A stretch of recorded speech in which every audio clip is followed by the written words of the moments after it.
Les amis, bonjour et bienvenue dans ce nouvel épisode du Français by Alex, dans lequel je vous propose de vous apprendre des petites expressions du quotidien, en quelque sorte, pour comparer des éléments, comparer des situations, comparer des personnes, comparer des choses, comparer des objets, comparer plein de choses. Il y a des petites expressions à connaître. Alors je ne parle pas forcément d'expressions idiomatiques, mais ces groupes de mots qui font que, bien placés dans une phrase, ils représentent des connecteurs logiques pour comparer deux éléments. J'en ai préparé 12 pour vous aujourd'hui, un papier, un crayon, un petit peu de concentration, et voici le premier exemple. Établir un parallèle. Établir un parallèle, c'est relativement soutenu, c'est du très bon français, mais selon le contexte, il ne faut pas hésiter à l'employer. Voici l'exemple que j'ai rédigé pour vous. Dans le film, le réalisateur établit un parallèle subtil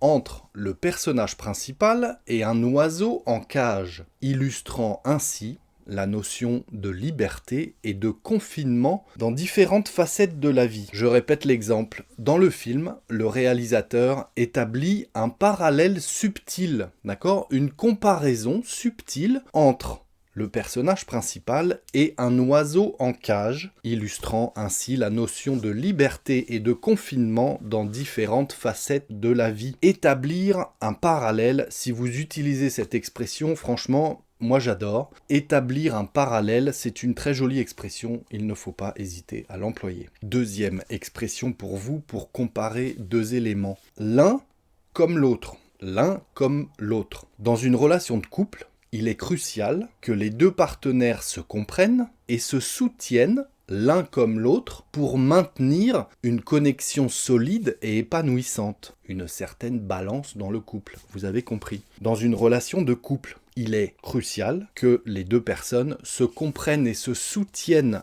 l'un comme l'autre réciproquement, vous avez compris, l'un comme l'autre pour maintenir une connexion solide et épanouissante afin d'établir une certaine balance. L'un comme l'autre, autant l'un que l'autre. C'est encore une fois pour comparer les deux personnes du couple, l'un comme l'autre. Il doit soutenir son partenaire, sa partenaire, l'un comme l'autre. Parfait pour comparer deux éléments ou deux personnes. Notre troisième exemple du jour. À l'instar de. Beaucoup de Français font la faute. À l'instar de, ça veut dire comme. Ça ne veut pas dire à l'opposé de. Au contraire de. Dans le monde du sport, de nombreux athlètes amateurs s'entraînent assidûment, de manière régulière, à l'instar de leur idole professionnelle, ça veut dire comme leur idole professionnelle, cherchant à atteindre les mêmes niveaux d'excellence et de performance. Dans le monde du sport, de nombreux athlètes amateurs s'entraînent assidûment à l'instar de, tout comme leurs idoles professionnelles, à l'instar de leurs idoles professionnelles, cherchant à atteindre les mêmes niveaux d'excellence et de performance. À l'instar de, comme son frère, à l'instar de son frère, de manière identique, il a fait ceci, il a fait cela, à l'instar de son frère. Les athlètes amateurs, à l'instar des athlètes professionnels, ça veut dire tout comme les athlètes professionnels. Voici la quatrième. Ça peut paraître un peu plus courant, mais vous allez voir, me faire penser à. Faire penser à. Quelque chose qui vous fait penser à, c'est une manière de comparer les deux éléments. Ce paysage bucolique, avec ses vastes champs et ses collines verdoyantes, un petit peu comme en Normandie, dans le nord-ouest de la France, me fait penser à la campagne où j'ai grandi, évoquant des souvenirs nostalgiques de mon enfance. Ce paysage bucolique, avec ses vastes champs et ses collines verdoyantes, me fait penser à. Ça veut dire, dans ma tête, je le compare au paysage de mon enfance, si vous voulez. Me fait penser à la campagne où j'ai grandi. Donc on compare ces paysages bucoliques que j'ai en face de moi aux paysages, aux campagnes de là où j'ai grandi. Ça me fait penser à la campagne où j'ai grandi, évoquant des souvenirs nostalgiques de mon enfance dans ma tête. Ça me fait penser à. Ah oui, c'est comme... Ah oui, d'accord, ouais, c'est sympa. Le tableau, là, ça me fait penser au tableau que j'ai vu la semaine dernière. Voilà, on compare ce qu'on voit actuellement à quelque chose qu'on a déjà vu. Ça me fait penser à... On l'entend très très souvent, celle-ci. La cinquième expression, cela revient au même, et en général, on va ajouter que pour comparer. Cela revient au même que blabla. Ça revient au même. C'est pour comparer. Dans cette recette de cuisine, vous pouvez utiliser du beurre ou de l'huile d'olive pour la cuisson. Cela revient au même. Les deux apportent une saveur délicieuse au plat final. Dans cette recette de cuisine, vous pouvez utiliser du beurre ou de l'huile d'olive pour la cuisson. Cela revient au même. Vous pouvez dire ça revient au même. C'est la même chose. Ça revient au même. Vous voyez, je compare encore une fois. Cela revient au même. Les deux apportent une saveur délicieuse au plat final. Ça revient au même finalement. C'est la même chose. Donc on compare les deux éléments. Ça revient au même.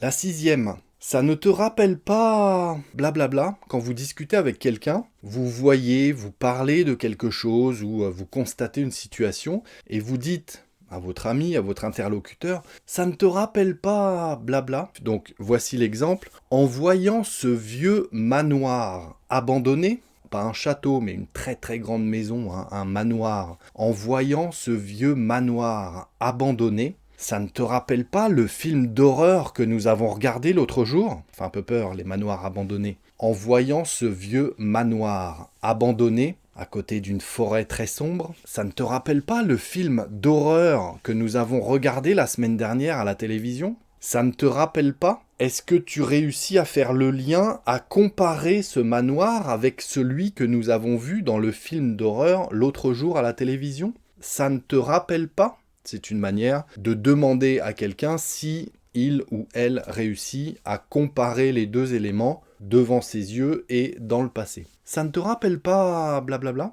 Septième expression, au-delà des apparences. Au-delà des apparences. Dans cette série télévisée, les personnages semblent parfaits à première vue, mais au-delà des apparences, chacun cache des secrets et des luttes intérieures profondes. Personnalité un peu étrange. Dans cette série télévisée, les personnages semblent parfaits à première vue, d'apparence, mais au-delà des apparences, donc en fait, on compare l'apparence physique des personnages à la réalité dans leur tête. Mais au-delà des apparences, chacun cache des secrets et des luttes intérieures profondes dans cette série télévisée. D'accord? Dans cette série télévisée, blabla, les personnages semblent parfaits, mais au-delà des apparences, si on compare les apparences à la réalité dans leur tête, eh bien ça va pas du tout là-dedans.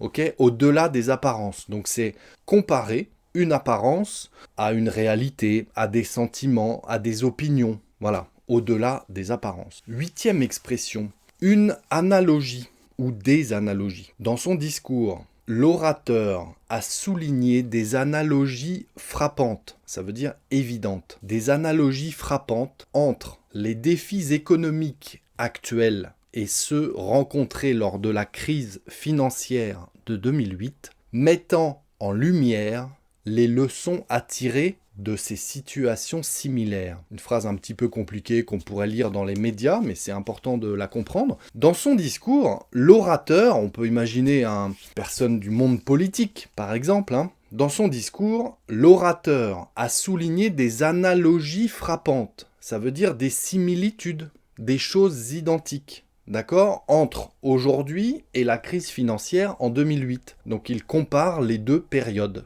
Vous avez compris? L'orateur a souligné des analogies frappantes entre les défis économiques actuels et ceux rencontrés lors de la crise financière en 2008, mettant en lumière les leçons à tirer de ces situations similaires. On compare les deux périodes, les deux situations qui sont a priori similaires. Des analogies, ça s'appelle une analogie. Neuvième expression, à ce titre. À ce titre. Dans le domaine de l'éducation, les enseignants jouent un rôle crucial dans le développement des jeunes esprits. À ce titre, il est essentiel d'investir dans leur formation continue et de reconnaître leur importance dans la société. à ce titre. Donc on met en évidence, on compare leur rôle à des décisions à prendre. On met les deux sur une balance, si vous voulez, le rôle des enseignants et les décisions à prendre. C'est un parallèle qu'on fait entre les deux. En quelque sorte, le rôle des enseignants et des décisions politiques à prendre, peut-être. Donc on compare un petit peu les deux et on essaye de faire une balance. Dans le domaine de l'éducation, les enseignants jouent un rôle crucial dans le développement des jeunes esprits. À ce titre, il est essentiel d'investir dans leur formation continue et de reconnaître leur importance dans la société. À ce titre, c'est un élément de liaison, un connecteur logique pour dire, bon, ils ont tel rôle, tel titre, si vous voulez, et à ce titre, il est essentiel d'investir. En cette raison, parce qu'ils sont comme cela, il est essentiel de... Ok, c'est pour comparer un petit peu les deux éléments, les décisions politiques et le rôle des enseignants. Parlons maintenant de vacances, les amis, des vacances de rêve. Des vacances de rêve, c'est une comparaison. On compare des vacances à un rêve. Explorer les rues pittoresques de cette ville historique, déguster une cuisine locale, délicieuse, et découvrir des paysages à couper le souffle serait pour beaucoup des vacances de rêve, pour moi aussi. Explorer les rues pittoresques de cette ville historique, déguster une cuisine locale délicieuse, avec un bon vin, faut rien dire, et découvrir des paysages à couper le souffle serait pour beaucoup des vacances de rêve. Des vacances de rêve, on compare des vacances à un rêve. D'accord ? C'est une expression, là, pour le coup, c'est pas forcément une expression qu'on peut utiliser en connecteur logique, vous avez compris. Mais c'est une expression qui compare des vacances, un contexte, une situation, de loisir, a priori, à un rêve qu'on pourrait faire la nuit en dormant, tellement c'est beau, tellement on en rêve. Des vacances de rêve, une manière de comparer deux situations. La 11e, comme tel, ce chef-d'œuvre artistique, avec sa composition complexe et ses nuances subtiles, est une œuvre d'art unique en son genre et mérite d'être admirée comme telle. Ça veut dire que c'est une œuvre d'art unique en son genre et on doit l'admirer comme telle. D'accord ? Ça doit être au même niveau. Comment l'admirer ? C'est une œuvre d'art unique en son genre, eh bien elle doit être admirée comme telle, au même niveau. C'est une manière de comparer.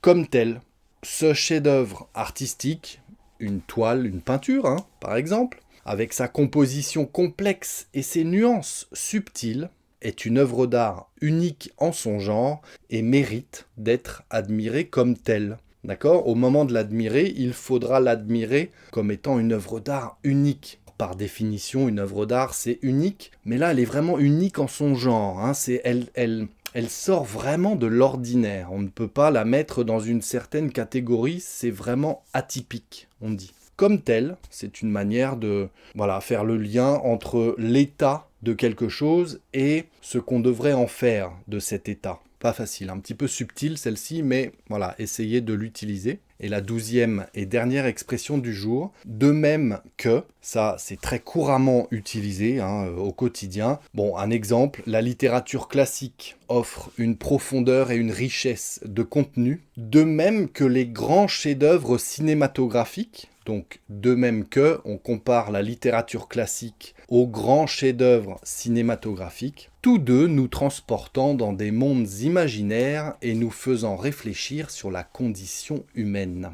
Donc, des phrases compliquées aujourd'hui. La littérature classique offre une profondeur et une richesse de contenu, de même que les grands chefs-d'œuvre cinématographiques, tous deux nous transportant dans des mondes imaginaires et nous faisant réfléchir sur la condition humaine.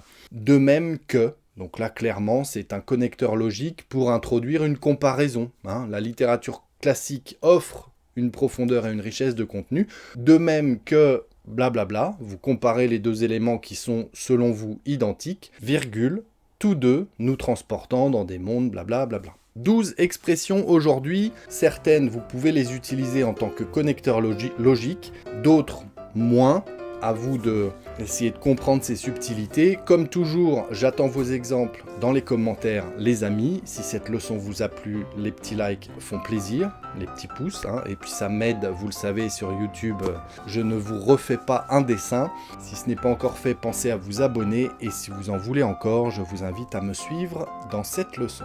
À très bientôt les amis, ciao.